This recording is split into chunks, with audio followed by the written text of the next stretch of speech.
people clamor for Vikings. They clamor for pirates. They clamor for space. They clamor for castle. That is the wheelhouse. Those are the things that people want.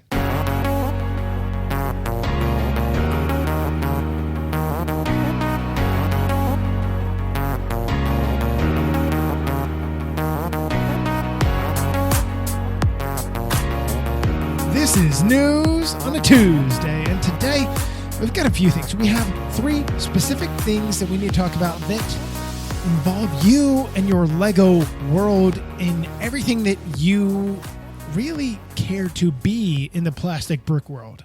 3 big things. First thing that we need to talk about.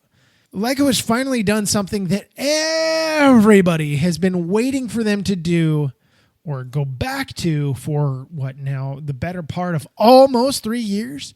Almost 3 years with this junk VIP system that they had going where it's like you could only do certain vouchers and you could only do it like this. You had to buy an online one. You had to buy an in-store one. I missed the days where you could just, hey, you know what? I have $10.27 of Lego VIP. I'm throwing it down on the purchase today. You couldn't do that. Yeah, absolutely couldn't do that. And that was a big problem. It was a major problem that it was felt across the Lego community. There were so many people that were like, excuse me, why can I not use my valuable points here right now while I'm in the store? And it really kind of sucked, to be frank about it. I mean, it really was trash. So aside from that, Lego has gone on and they have completely reversed course.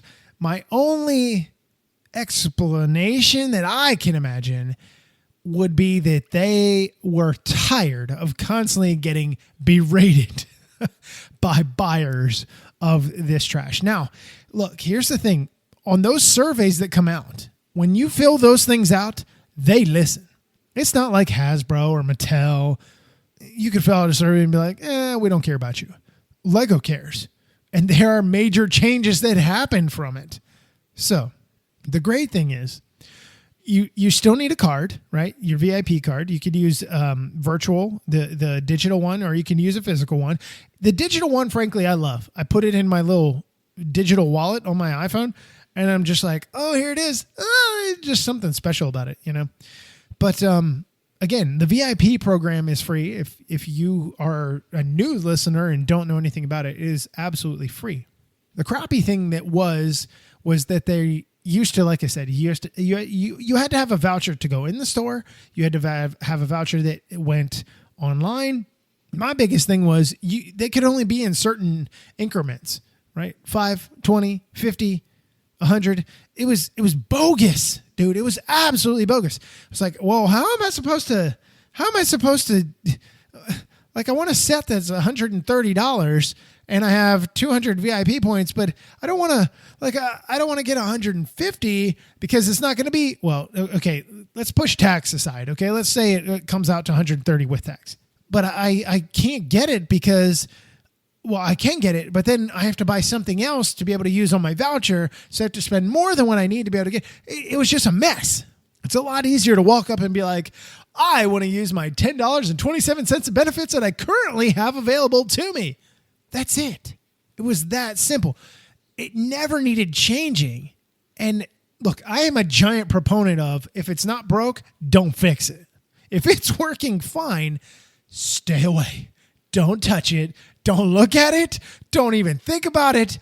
Get out. So I'm glad Lego came back and was like, hey, you know what? Let's go ahead and do this. So those changes are happening, and it's going to be a beautiful thing that you don't have to worry about any longer. Moving on to the next topic here. We're going to touch into Target again. And the reason I'm going to hit up Target, those of you that don't have Target in your country, the Target super stores, Target, chain stores, retail stores.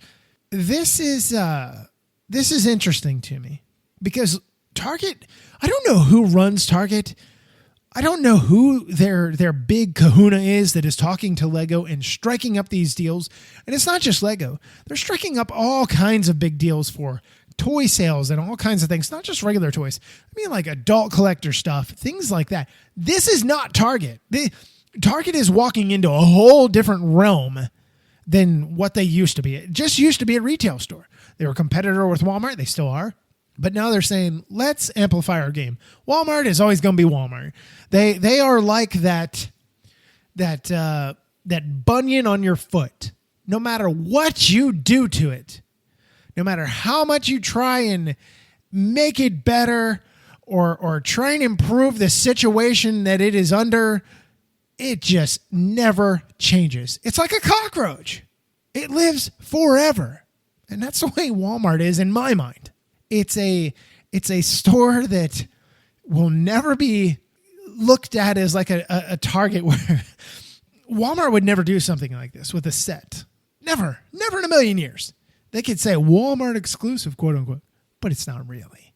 Anyway, so let's talk about what I'm talking about here. The LEGO Ideas Target set, it has been chosen. And so if you're not familiar, back in May, LEGO Ideas is partnering with all kinds of different people. We already have the Bricklink Designer Program. Now we're going over here.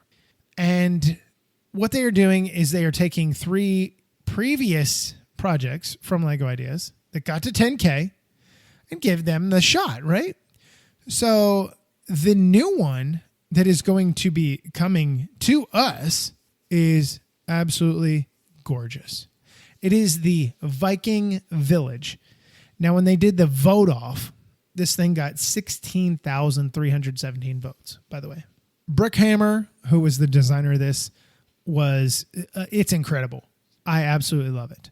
So the winning set will be available globally. So those of you that don't have Target, you will still be okay.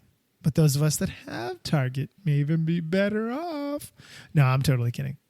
But you'll be able to get it through LEGO's retail channels aside from the US, where it will be exclusive to Target.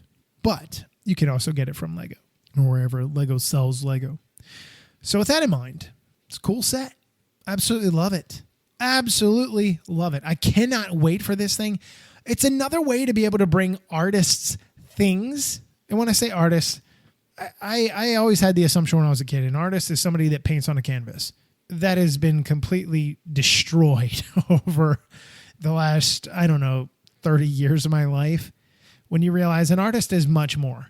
And I like that they're giving somebody else another opportunity to be able to get their set produced, because there's so many great idea sets that go up to 10K that don't get selected. The last round where they only selected 1 out of how many? Was it like 36? Off the top of my head, I think that's what it was. Like, there's so many that get turned away. And in certain reasons that they get turned away, right? The parts may not be available. It may not be something LEGO can do. It might have an IP that they can't do. All kinds of different things. But people clamor for Vikings. They clamor for pirates. They clamor for space. They clamor for castle.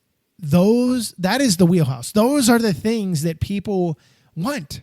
And it's nice to be able to get it. So there will be more information as it comes out. It'll probably be sometime next year in 2023, but man, I cannot wait. So the last thing that I wanted to hit up here is the LEGO Ideas Motorized Lighthouse.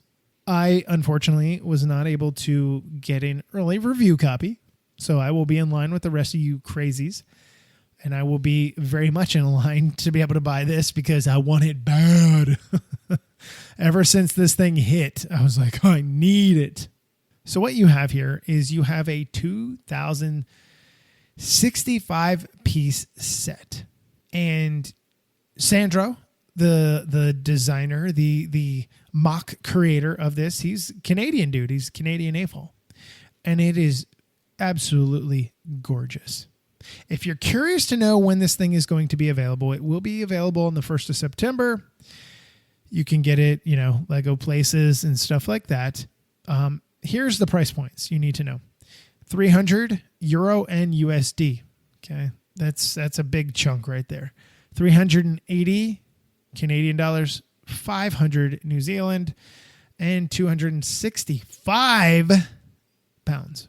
So it's an expensive set. I think it would be well worth it. I love what it has on the inside of it. all the different things that you have, the different tiers. There's actually 5 different levels. And then if you don't include, underneath a rock, then that you don't count that as level. But the fact that it is motorized, it does spin around. It does the things. You have the little lighthouse keeper's house. You've got a beautiful sailboat. I wish it was printed on the back. It is not printed, unfortunately. But my goodness, there is so much greatness to this. You have, I guess if you want to call him a captain, I don't think he's really a captain necessarily. But the dude in his little captain's hat there. You got your fireplace that's glowing in there and stuff. I'm sure that's a light brick without a doubt. But you get your 2 figures. You get your cottage for the lighthouse keeper. You get nice amount of pieces, and then it's motorized. Now the big question is going to come with folks that are like, you know what? I love this, but can I justify spending $300 on it? I don't know. Because what happens in September? Okay, this is coming available in September. There's other things that come available in September, standard stuff for the most part. You're still eating up the backlog, like many of us, from August in the United States, where you didn't get A, B, C, D because we were waiting. The rest of the world got it in June. So you're eating up that backlog still. Your pennies are being spent ahead of time. And we know in September, every single year, without a doubt, without fail, the new Winter Village set comes out. So we know that's coming. It's bound to fall here in the next 30 days-ish, somewhere around in there. So there's a lot to be able to think about. There's a lot to really jump into. My question to you is this. With the lighthouse, back to the lighthouse here, but with the lighthouse and the removable panels that you can actually look inside and stuff, set up a scene or whatever, get some photography, whatever. Is this really something you want? Now, obviously, if you have a Lego city, maybe you're like, absolutely, I have to have it. I want it because it absolutely looks cool. And I'm curious to see how it works, how the build is, how it turns out. But is this something where you're like, you know what, I have to. I need it for my city. Maybe you have a marine theme and you need this. Maybe you have a big old shipyard and off in the distance you can put it. I'm thinking like Jang, even though Jang doesn't really have a giant, water-related area. I'm sure somebody can find a way to do it. Maybe it can be like a landlocked lighthouse here in Texas in the middle of the prairie lands, and there's nothing but fields everywhere. You know what? I need the cows to know where to come home. That's what I need. That is what I need. The heck with the boats. I need the cows coming home. Oh my goodness. Anyway, so the set number, if you're curious as well, I can't remember if I gave it or not. It is 21335. Available September 1st. Make sure you check that date on your calendar. I was going to do a breaking news on this, and things just got sidetracked and busy and crazy and wild, but things are still busy and crazy and wild in a matter of days. I'm moving this entire house into a different house, and it's just going to be a crazy hot mess. But I appreciate you guys hanging around and listening to me just whine. Anyway, with that in mind, this is going to end this segment of News on a Tues, and I'll talk to you guys next time.